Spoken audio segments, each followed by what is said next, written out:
Ustaz PAS Syed Abdul Kadir Al-Jufri menulis di Facebooknya merungut mengenai penyasaran subsidi RON 95.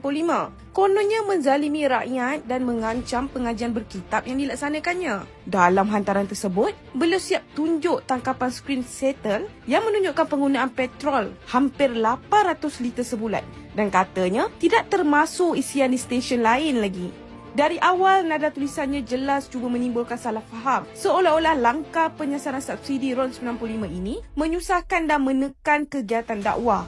Sedangkan isu penyasaran subsidi ini bukan mengenai nak selesaikan gaya hidup mewah segelintir orang, tapi untuk pastikan keadilan buat semua rakyat dengan penyampaian subsidi kepada mereka yang benar-benar layak. Kerajaan melalui Budi 95 sudah pun memberi 300 liter pertama pada harga RM1.99 seliter. Lebih murah daripada harga RON 95 yang biasa. Maksudnya di sini, hak ustaz untuk subsidi hanyalah 300 liter pertama saja, yang jauh melebihi penggunaan majoriti rakyat dengan purata hanya sekitar 150 sehingga 250 liter sebulan.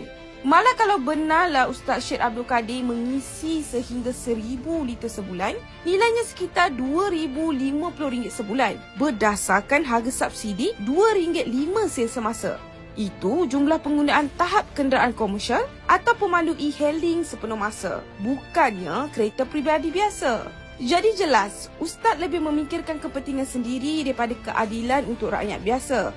Lebih menghairankan, kenapa Ustaz seakan-akan menggugut menghentikan pengajian kitab dan melafazkan hasbunallah wa ni'mal wakil seolah-olah kerajaan sedang menutup pintu agama. Hakikatnya kerajaan tak pernah menghalang mana-mana aktiviti dakwah.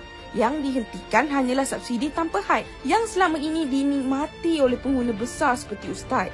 Malah penceramah agama bukannya berkhidmat kosong. Setiap ceramah biasanya ada imbuhan dan ada sampul yang diberikan.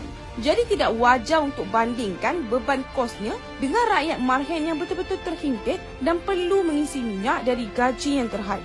Kalau benarlah mahu membantu rakyat, Ustaz sepatutnya menyuarakan pandangan dengan memperjuangkan nasib cikgu pasti yang tentu gajinya lebih rendah, iaitu hanya RM600 sebulan. Jauh lebih rendah berbanding harga bayaran minyak Ustaz sebulan.